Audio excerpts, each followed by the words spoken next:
Assalamu alaikum students. I hope you all are fine and safe at your homes. This is Miss Fariha Shafat from Midasia Foundation Academy. I am your biology teacher as you all know.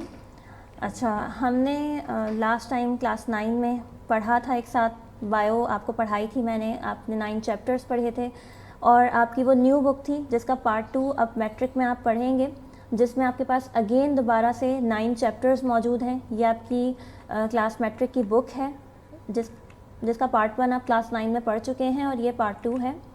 इसमें भी आपके पास part 1 की तरह 9 chapters मौजूद हैं। Chapter number 1 है आपके पास gaseous exchange, chapter 2 है होम्योस्टैसिस, चैप्टर 3 है coordination and control, chapter 4 support and movement, chapter 5 reproduction, chapter 6 inheritance, chapter 7 man and his environment, chapter 8 biotechnology and chapter 9 pharmacology, जिसमें से चैप्टर नंबर 1 हम आज स्टार्ट करेंगे जो कि है गैसियस एक्सचेंज। गैसियस एक्सचेंज आपके लिए कोई नया नाम नहीं है, बल्कि ये वो चीज़ है जो आप स्टार्टिंग से पढ़ते आ रहे हैं, यानी रेस्पिरेशन, ब्रीथिंग, ये 2 ऐसे टॉपिक हैं जिन दोनों टॉपिक्स को आपने चाइल्डहुड से अपनी छोटी क्लासेस से पढ़ना शुरू किया है। इन चीज़ों को, फोटोसिंथेसिस को आपने पढ़ना शुरू किया है, लेकिन अब आपने क्लास 9 में इसको बहुत डिटेल में पढ़ा था, जिसमें आपने रेस्पिरेशन का पूरा टॉपिक और फोटोसिंथेसिस का पूरा टॉपिक पढ़ा था। अब आपके पास क्लास मैट्रिक में इसका दूसरा एक और टॉपिक मौजूद है जो कि है ब्रीथिंग, यानी अब आप जो बहुत डिटेल में पढ़ेंगे वो चीज़ होगी आपकी ब्रीथिंग, यानी गैसियस एक्सचेंज। गैसियस एक्सचेंज का मतलब ये होता है गैसेस का तबादला, एक्सचेंज करना, यानी कि आप ब्रीथिंग में ये बात जानते हैं कि हम इनहेल और एक्सहेल 2 प्रोसेस कर रहे होते हैं, यानी हम ऑक्सीजन को इनहेल कर रहे होते हैं, कार्बन डाइऑक्साइड एक्सहेल कर रहे होते हैं। और ये काम तमाम एनिमल्स में होता है, तमाम ह्यूमन बींग्स में होता है। ह्यूमन बींग्स भी एनिमल्स की ही सबसे स्पेशलाइज्ड कैटेगरी है। और प्लांट्स में ये काम उल्टा होता है, यानी कि प्लांट्स में ये काम फोटोसिंथेसिस के टाइम पर हो रहा होता है। तो फोटोसिंथेसिस में ये काम उल्टा इस तरीके से होता है कि प्लांट्स कार्बन डाइऑक्साइड गैस को कंज्यूम करते हैं और ऑक्सीजन को प्रोड्यूस करते हैं। यहाँ आपके पास जो पिक्चर है टाइटल पेज पर ही, आप चैप्टर के टाइटल में पिक्चर को देख के अंदाज़ा लगा सकते हैं कि ये पिक्चर आपकी उसी टॉपिक से रिलेटेड है जो आपने चैप्टर 9 में क्लास 9 में चैप्टर नंबर 7 में पढ़ा था बायो एनर्जेटिक्स के अंदर, कि प्लांट्स में 2 तरह के रिएक्शंस होते हैं जो कि लाइट रिएक्शन और डार्क रिएक्शंस होते हैं। यहाँ आप देख सकते हैं कि दिन का वक्त है, रोशनी है और उसके अंदर प्लांट कार्बन डाइऑक्साइड गैस को कंज्यूम कर रहा है और ऑक्सीजन गैस को प्रोड्यूस कर रहा है, जबकि बराबर में आपको जो मंज़र नज़र आ रहा है वो रात का मंज़र है, यानी कि डार्क रिएक्शन चल रहा है, जिसमें डार्क रिएक्शन में लाइट की अनअवेलेबिलिटी की वजह से प्लांट में रेस्पिरेशन का काम शुरू हो गया और plant carbon dioxide gas produce कर रहा है और ऑक्सीजन को कंज्यूम कर रहा है। सबसे पहले जो इस चैप्टर में हम टॉपिक स्टडी करेंगे वो है गैसियस एक्सचेंज इन प्लांट्स, यानी कि प्लांट्स में गैसियस एक्सचेंज किस तरीके से होता है।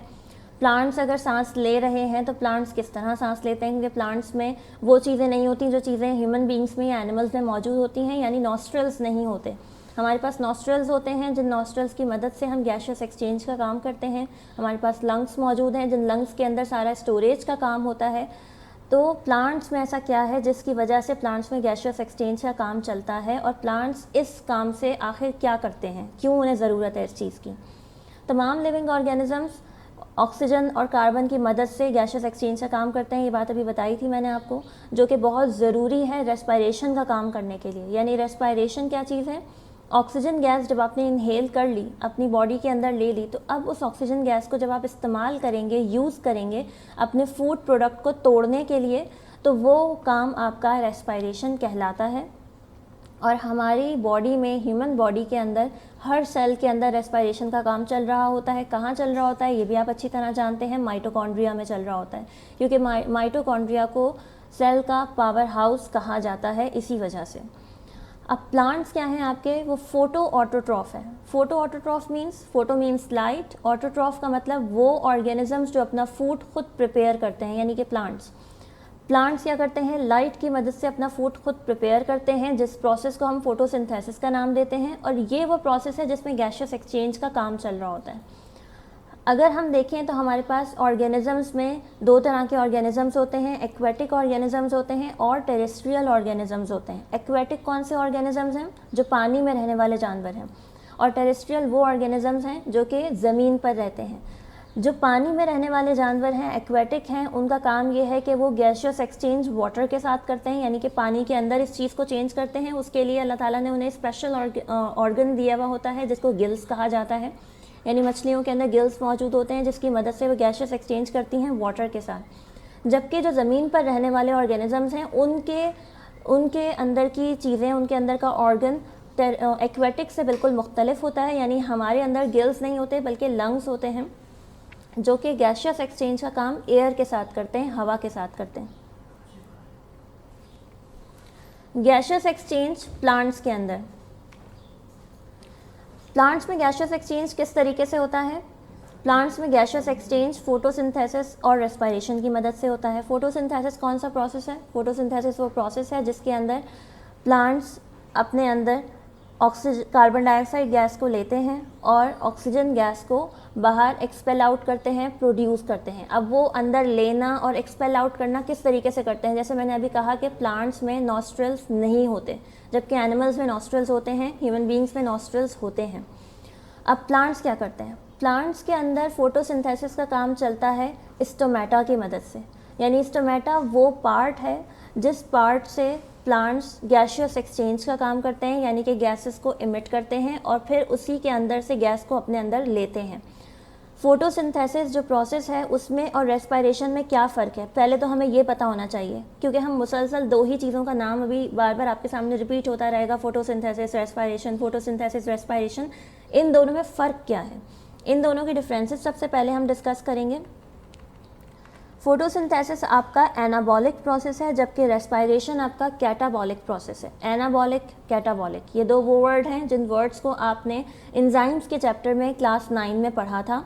Anabolism, catabolism. एनाबॉलिज्म वो प्रोसेस होता है जिस प्रोसेस के अंदर कोई भी मटेरियल तैयार किया जाता है छोटे यूनिट्स को मिलाकर, यानी कि छोटे छोटे पार्ट्स को मिलाकर किसी बड़े ऑर्गेनिक मॉलिक्यूल को बनाना एनाबॉलिज्म कहलाता है, और बड़े मॉलिक्यूल को तोड़कर छोटे छोटे स्मॉलर यूनिट्स बनाना कैटाबॉलिज्म कहलाता है। जिसकी एग्जांपल मैंने आपको ये दी थी कि कार्बोहाइड्रेट का जो सबसे स्मॉलेस्ट पार्ट होता है, जिसको आप कह सकते हैं कि वो आपके पास मोनोसेक्राइड्स, पॉलीसेक्राइड्स जो हैं, ये कार्बोहाइड्रेट के स्मॉलर यूनिट्स कहलाते हैं। तो अगर आप कार्बोहाइड्रेट के एक मॉलिक्यूल को तोड़कर 10 मोनोसेक्राइड्स बना रहे हैं तो ये प्रोसेस आपका एनाबॉलिक कहलाएगा, कैटाबॉलिक कहलाएगा। और अगर आप 10 स्मॉलर यूनिट्स को, मोनोसेक्राइड्स को मिलाकर एक बड़ा मॉलिक्यूल बना रहे हैं जिसको कि हम ग्लूकोज कहते हैं, जिसको कि हम स्टार्च कहते हैं या कार्बोहाइड्रेट आम ज़बान में अगर आप इसको कहें तो ये प्रोसेस आपका कहलाएगा एनाबॉलिक प्रोसेस। छोटे यूनिट्स को मिलाकर बड़ा पार्ट बनाना एनाबॉलिक है, और एक बड़े मॉलिक्यूल को तोड़कर छोटे छोटे माइक्रो मॉलिक्यूल्स बनाना कैटाबॉलिक प्रोसेस कहलाता है। ठीक है।